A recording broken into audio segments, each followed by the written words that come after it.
오늘은 12번째 시간입니다. 지난주에는 구약 속에 나타난 신명기, 그러니까 신명기가 구약의 역사에 어떤 영향을 끼치고 행사했는가 하는 내용들을 우리가 공부를 했습니다.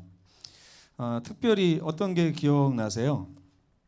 구약 속의 신명기 그러면은 옛적 길을 찾아서 오라 하는 그런 음성을 선지자들이 계속해서 백성들에게 들려줬다는 것, 그리고 이 요시야가 하나님의 말씀을 찾아내고 이 신명기 말씀을 통해서 다시금 이스라엘을 하나님께로 돌리기 위한 정말 어마어마한 개혁을 했다는 것. 근데 그 개혁을 보면서 뭘 느꼈다고 그랬습니까? 이스라엘 백성들이 타락을 해도 정말 해도 너무 심하게 타락을 했었구나. 이방인보다 더하면 더했지 못하는 게 하나도 없어요. 이방인보다.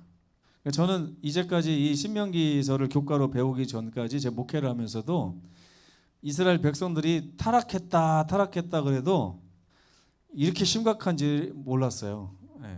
정말 성경 읽으면서도 뭘 읽었는지 모르겠어요. 그냥 쭉 넘어가면서 이 정도였는지 몰랐는데 정말 하나님의 반대편에 서도 너무 반대편에 서 있을 정도로 심했지만, 우리가 지난주에 배웠던 또 하나의 희망은 무엇입니까? 그런데도 여전히 하나님께서는 그 백성들을 내 백성이라고, 내 백성아 옛적 길로 찾아 돌아오라 하고 계셨다는 거예요. 그게 참 감동적이었습니다. 근데 이번에는 이제 신약 성경에 나오는 이 신명기 이야기를 좀 해볼까 합니다. 그래서 이번 주에는 화요일, 금요일, 안식일 이렇게 주제를 3가지로 좀 정했습니다. 그래서 보통은 2가지를 정하고 안식일에 복습해 드리는 방법을 했었는데 이번 주에는 주제가 중요한 게 3가지예요. 그래서 오늘은 기록되었으되라고 하는 주제고, 금요일에는 율법과 은혜라고 하는 주제, 그리고 안식일에는 나와 같은 선지자, 이런 주제를 가지고 이야기를 좀 나눠보겠습니다. 오늘 주제절 마태복음 4장 4절 함께 읽어보겠습니다. 시작. 예수께서 대답하여 이르시되 기록되었으되 사람이 떡으로만 살 것이 아니요 하나님의 입으로부터 나오는 모든 말씀으로 살 것이라 하였느니라. 주제절이 이건 거 보니까 오늘 주제가 제일 중요한 것 같죠? 여러분께 좀 질문을 드리겠습니다. 하나님의 말씀을 읽을 때 항상 그냥 이렇게 지나갈 수가 있어요. 근데 좀 자세히 읽어보면 갑자기 마음에 이제 부담이 좀 오는 내용이에요. 이 내용도. 자, 한번 보실까요? 예수께서 말씀하시되 기록되었으되, 하나님의 말씀에 말하기를, 하나님이 말씀하시기를, 그러면서 사람이 떡으로만 살 것이 아니다. 그러면 떡이 뭐예요? 떡. 양식이죠, 양식. 우리 입으로 들어가는 영양소를 이야기하는 것입니다. 우리 입으로 들어가는 영양소.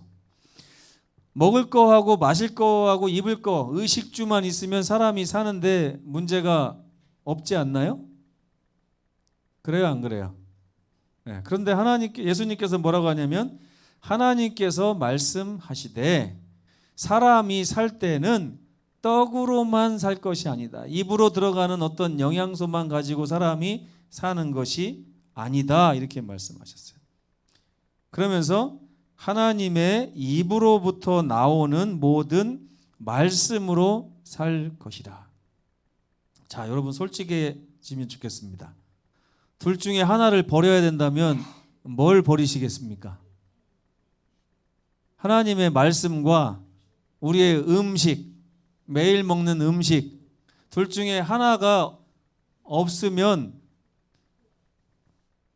죽을 수도 있는데, 어쨌든 둘 중에 하나가 없다고 그러면 어떤 것을 포기하시겠어요?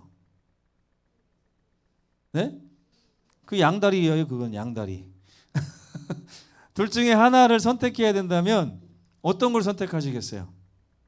자, 결과가 뻔하죠. 그 입으로 들어가는 떡을 선택하면 며칠을 살 수 있을까요? 네? 입으로 들어가는 떡을 선택하면 얼마 정도 살 수 있을 것 같습니까? 네?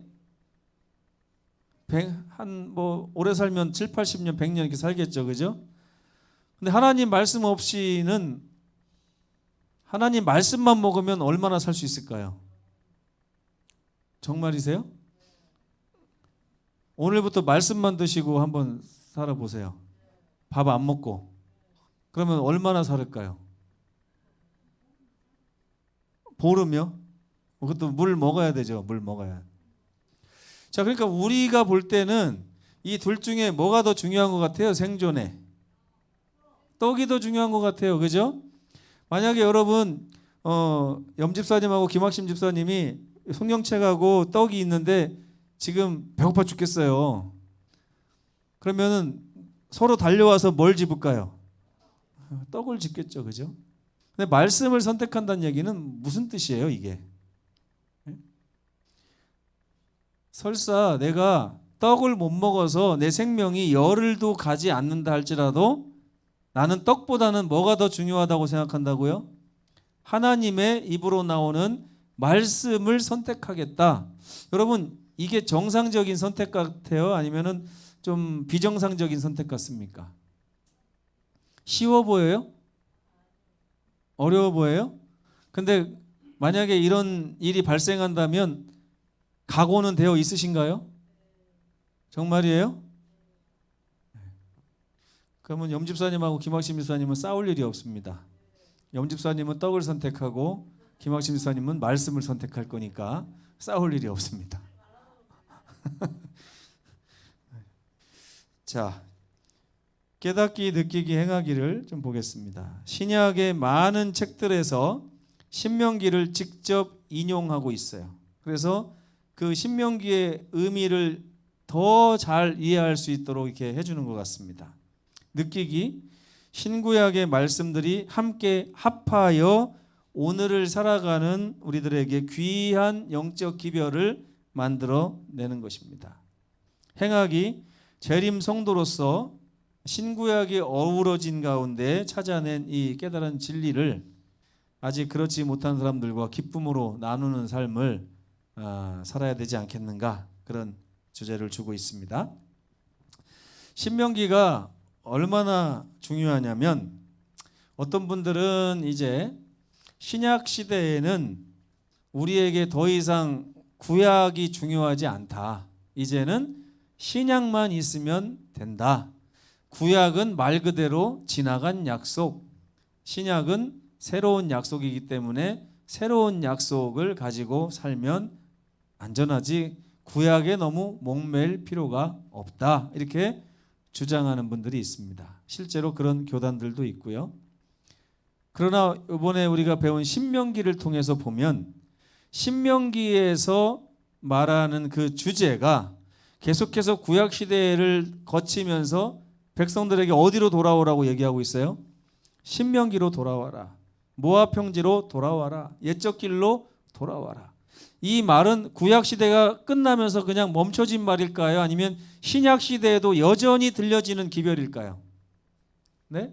여전히 그런 기별이 신약 시대에도 들려오고 있습니다. 어디로 돌아오라고요? 모압 평지의 신명기, 모세가 낭독한 하나님의 거룩한 율법과 하나님의 명령 앞으로 돌아와라. 이 옛적 길로 오는 것이 너희가 살 길이다라고 얘기하고 있습니다. 신약의 많은 기자들은 구약 성경의 말씀들을 자주 인용했습니다. 여러분, 신약 성경 아무데나 좀 펴보세요. 아무데나 펴보시면 그 밑에 이제 기역, 니은 막 이러면서 각주가 있어요.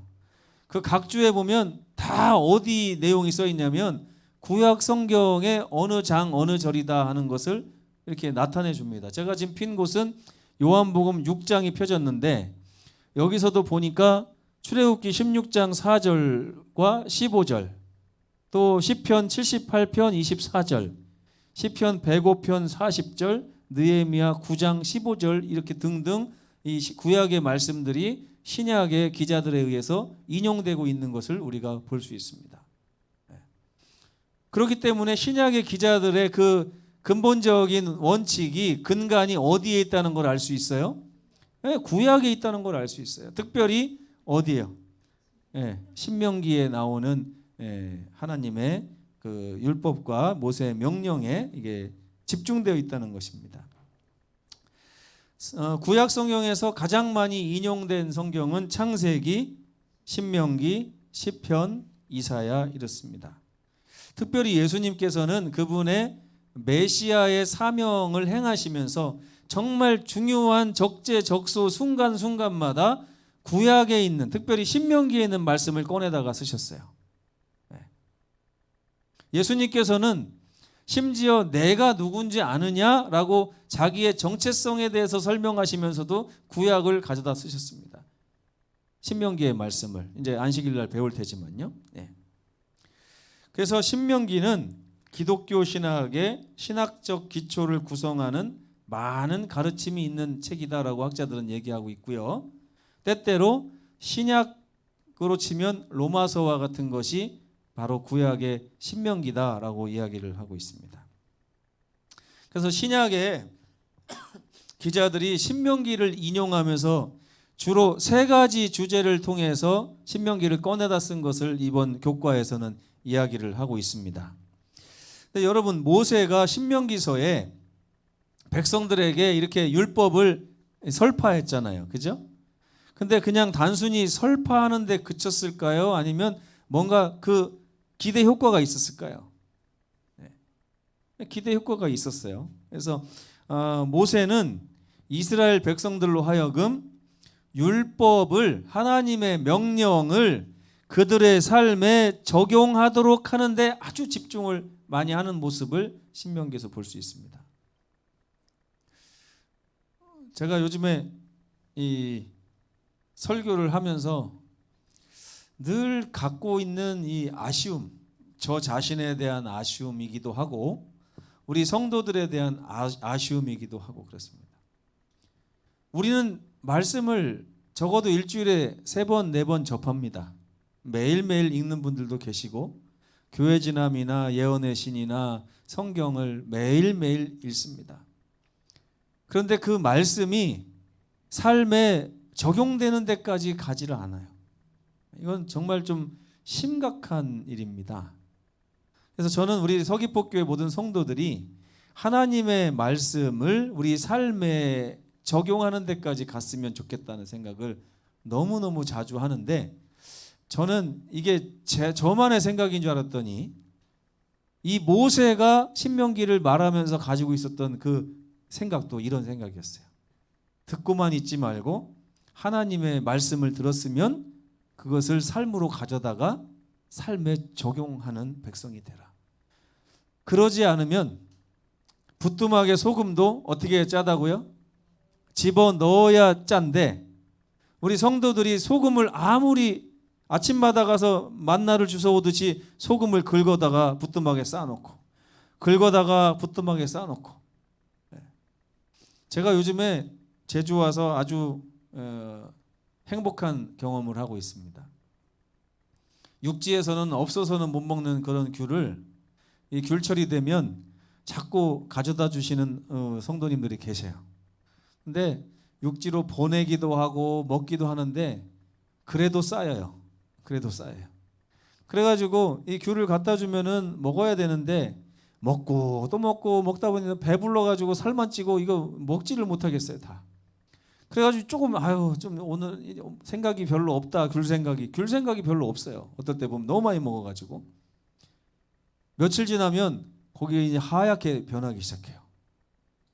야, 그러면 또 이 아까운 걸 어떻게 하냐? 그러면서 또 막 이렇게 해서 보내기도 하고 주워 먹기도 하고 막 이렇게 합니다.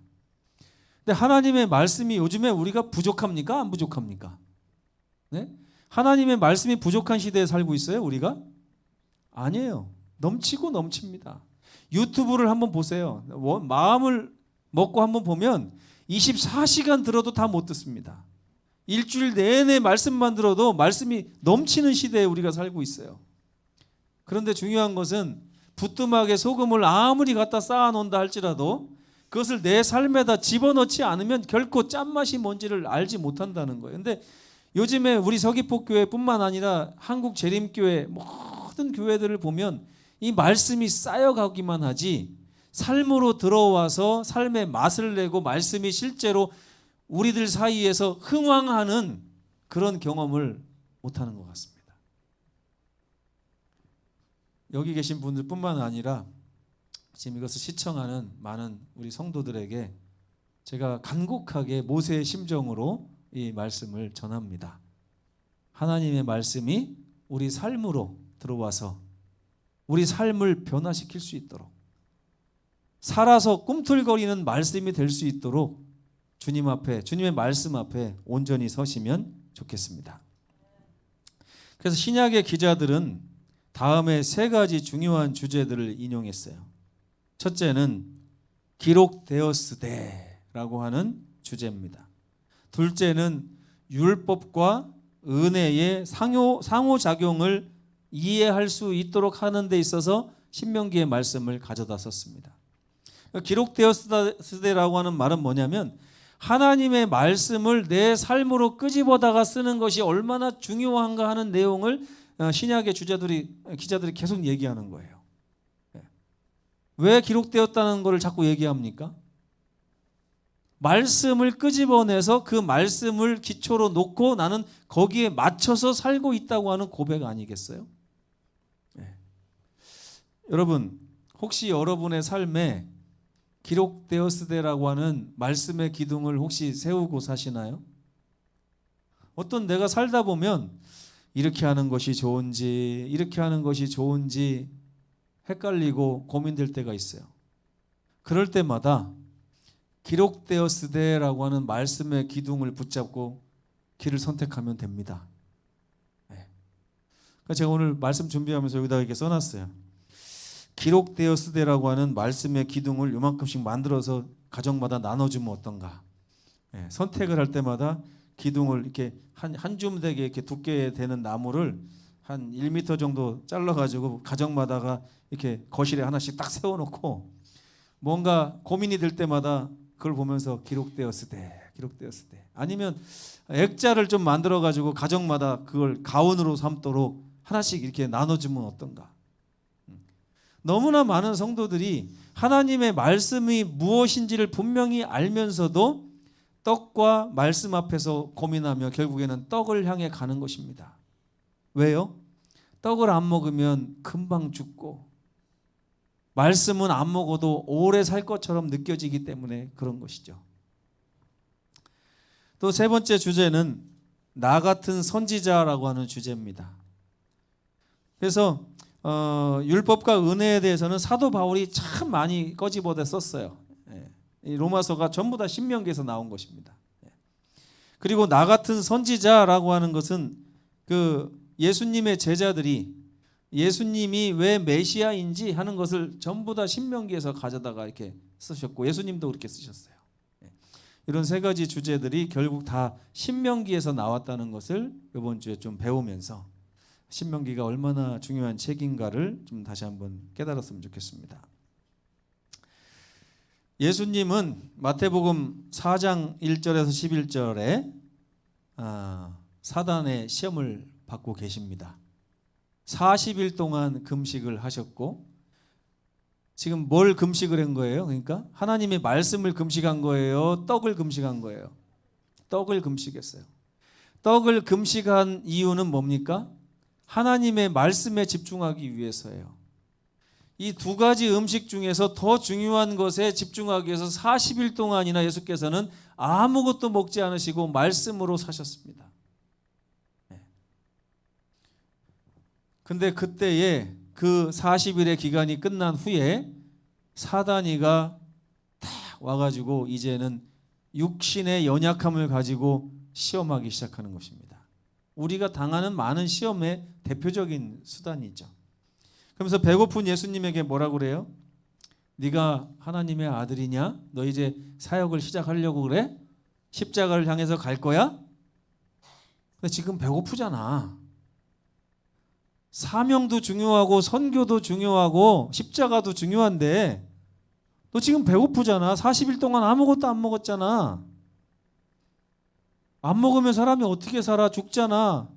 네가 만약에 하나님의 아들이라면 돌을 명하여 떡이 되라 해서 그 떡을 먹고 사역을 시작해야 되지 않겠어? 라고 하면서 예수님을 유혹하는 것입니다.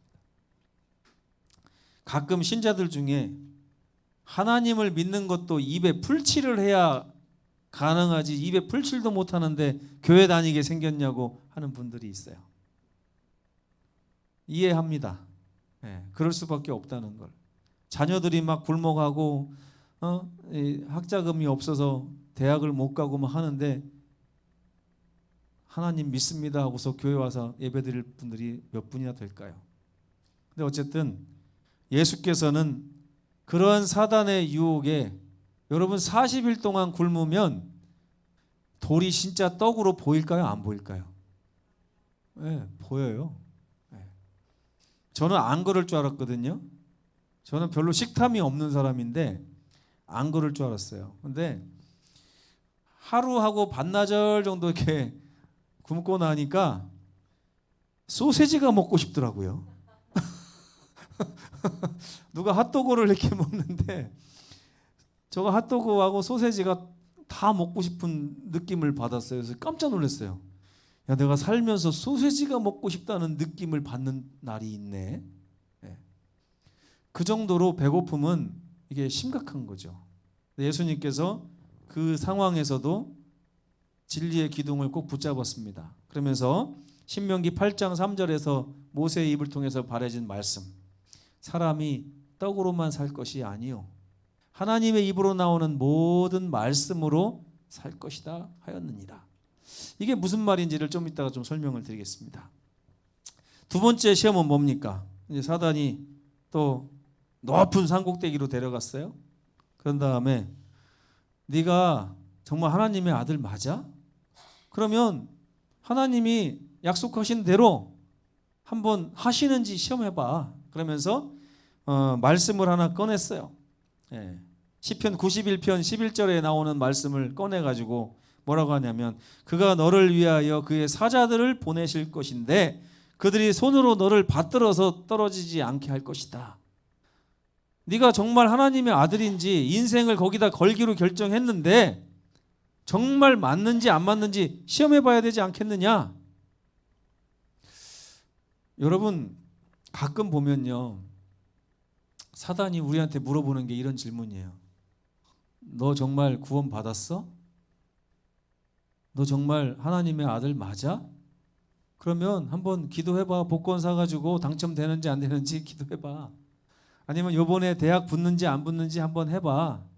요번에 장사 잘 될 건지 안 될 건지 한번 하나님하고 한번 시험해봐. 이렇게 하면서 자꾸 이제 시험을 하는 것입니다. 예수님께서 신명기 6장 16절의 말씀을 또 꺼내셨습니다. 주 너희 하나님을 시험하지 말라. 하나님께서 이미 우리를 사랑하신다고 약속하셨고 하나님께서 이미 우리를 보호하시겠다고 약속하셨고 책임지시겠다고 약속하셨는데 그것을 믿지 못하기 때문에 하나님을 다시 시험하는 그런 실수를 우리가 범하는 것입니다. 하나님께서 십자가에서 이미 우리를 구원하셨는데도 불구하고 우리는 계속해서 마음으로 뭐라고 그래요? 내가 정말 구원받았는가? 구원받았는가? 라고 시험하는 것입니다. 언제까지 시험을 할까요? 제가 신앙을 해본 연수를 되돌아보니까 7살, 8살 때 했던 고민을 전 지금도 하고 있더라고요. 여전히 나는 구원받았는가? 이 고민 가지고 싸웠던 기억이 얼마 전까지도 있었다는 것이요. 하나님께서 말씀하시면 그대로 된다고 하는 창세기 1장 1절의 기별조차도 믿지 못하고 있는 우리들이 아닌가 싶습니다. 세 번째로 사단은 예수님을 성전 꼭대기로 데리고 올라가서 네가 여기 온 목적이 뭐냐? 결국에는 승리하기 위해서 아니야? 쉬운 방법이 있어. 쉬운 길. 나에게 2번도 아니고 1번만 절하면 내가 그냥 졌다고 할게. 얼마나 이게 시험이 클까요? 한 번만 절하면. 쉬운 길과 어려운 길이 있는데 쉬운 길에 계속 쭉 가라는 것도 아니에요. 한 번만. 안식일을 기억하여 거룩히 지키라고 했는데 이번 한 번만. 그러면서 제가 가만히 이걸 묵상을 해봤어요. 예수님께서 만약에 사단에게 그래 한 번만 절하면 내가 어차피 나는 이 백성들을 구원하기 위해서 사단을 이기는 게 목적인데 사단이 분명히 자기 입으로 내가 이 백성들에 대한 모든 권리를 포기하겠다 하니까 한 번 절하고 가서 아버지 하나님 다른 방법도 있었네요. 그러면서 사단을 제가 이기고 왔습니다. 그랬던 사람 혹시 기억나십니까? 성경에서 사울 왕이 그랬어요. 사울 왕이 자기 생각에 이것이 하나님께 영광을 드리는 길이고 이 방법을 통해서 하나님이 영광을 받으실 줄 생각하고 그렇게 했어요. 그랬더니 사무엘이 뭐라고 했습니까? 하나님께서 천천의 수양이나 만만의 강물 같은 기름을 낸다 할지라도 하나님 말씀에 순종하는 것보다 더 좋아하시겠느냐고. 여러분 이거 중요합니다. 정말 중요해요.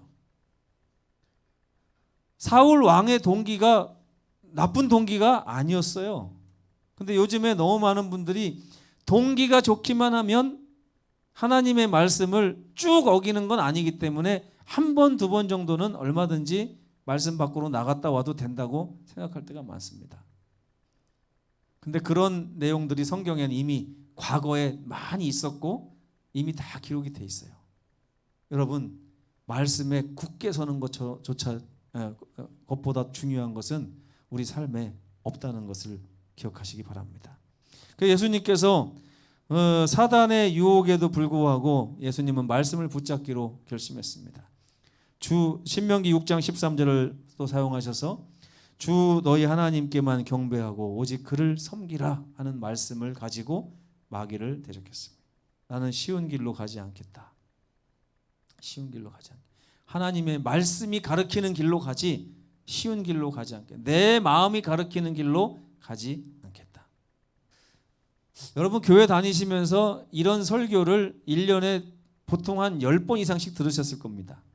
말씀이 가르치는 곳으로 가라고 하는 거예요. 너무나 많은 성도들이 그쪽으로 가지 않고요. 자꾸만 무너지고 주저앉고 그렇습니다. 하나님께서 우리 모두와 함께 해주시기를 간절히 바랍니다. 근데 예수님도 하나님의 말씀을 사용하셨고 사탄도 하나님의 말씀을 사용했어요. 두 번째 시험에서 시편 91편 11절 12절을 사용했다니까요. 사탄이 성경을 다 애울까요? 못 애울까요? 애웁니다. 사탄은 그런 존재예요. 근데 예수님과 사탄은 모두 하나님의 말씀을 사용했지만 둘 사이에 커다란 차이점이 있었습니다. 이 차이점을 여러분 아셔야 돼요. 마귀는 하나님의 말씀 가운데서 하나님을 존중하고 하나님을 높이고 하나님을 앞세우는 그런 정신은 온데간데 없고 하나님의 말씀하신 그 기적과 능력만 이렇게 부각을 시켰습니다. 그렇죠? 시편 91편 11절 12절에 이 주인공은 하나님이세요. 근데 마귀는 그것을 하나님을 쏙 빼놓고 그가 너를 위하여 사자들을 명하셔서 하나님이 너를 받들어 발이 돌에 부딪히지 않게 하리로다. 자, 하나님이 주인공입니까? 이 성경절에서 너가 주인공입니까? 네? 하나님이 주인공이 아니라 내가 주인공이 되는 그 말을 지금 사단이 사용하고 있는 거예요. 너에게 하나님이 어떻게 하시는지를 봐봐. 그걸 가지고 하나님을 판단해. 이런 뜻입니다. 너에게 이렇게 하시면 이런 하나님, 너에게 이렇게 하시면 이런 하나님. 네가 하나님이 어떻게 하는가에 따라서 네가 판단할 문제. 이렇게 자기 중심적인 신앙을 가르치는 것이 사단이에요. 근데 예수님께서는요, 말씀 앞에서 자기의 현실과 어떤 상황과 이런 모든 것을 다 내려놓으셨습니다. 배고픔도 내려놓으셨어요. 의심도 내려놓으셨어요. 하나님의 말씀이 기록되었으니 그 말씀보다 더 중요한 것은 이 세상에 없다고 하는 것이 예수님의 사상이었습니다. 성경을 잘 알고 있으면서도 하나님을 무시하거나 거부할 수 있습니다. 많은 신학자들이 그렇게 살고 있어요. 예수께서 첫 번째 시험을 이기신 말씀을 한번 읽어보겠습니다. 시작. 사람이 떡으로만 살 것이 아니요 하나님의 입으로 나오는 모든 말씀으로 살 것이라. 이 말씀은 모세가 광야 생활 40년이 맞춰지는 그 끝자락에 이스라엘 백성들에게 당부한 말씀입니다. 근데 이걸 히브리어 본문으로 보면 의미가 좀 더 분명해지는데, 로버트 알터라고 하는 분이 번역한 이 말씀은 이렇습니다. 하나님의 입에서 나오게 될 모든 것으로 사람이 사는 것이다. 여러분, 이 세상이 어디서 나왔습니까? 하나님의 입에서 나왔어요. 풀은 어디서 나왔습니까? 하나님의 입에서 나왔어요. 물고기는 어디서 나왔어요? 하나님의 입에서 나왔어요. 모든 만물이 하나님의 입 기운을 통해서 나온 것입니다. 그러니까 내가 먹고 자고 사는 모든 이 내 눈에 보이는 모든 것들이 다 어디서부터 나왔어요? 하나님의 입으로부터 나왔어요. 말씀만 나오는 게 아니라 실제로 물질도 하나님의 입을 통해서 나오는 것입니다. 그렇기 때문에 이 신명기 8장 3절의 말씀은 참 중요해요. 사실은 떡도 어디서 나온 거예요? 떡도 하나님의 입을 통해서 나온 거예요. 그걸 알으라는 것입니다. 떡과 하나님의 말씀이 다른 존재가 아니라 떡이라는 것 자체가 하나님의 말씀을 통해서 나오기 때문에 우리는 떡에게 신경을 집중하기보다는 어디로 가라는 거예요? 말씀으로 가라는 거예요. 사단은 자꾸 이걸 비교하게 합니다. 너 떡이 좋아, 말씀이 좋아. 떡이 좋아, 말씀이 좋아. 아니에요.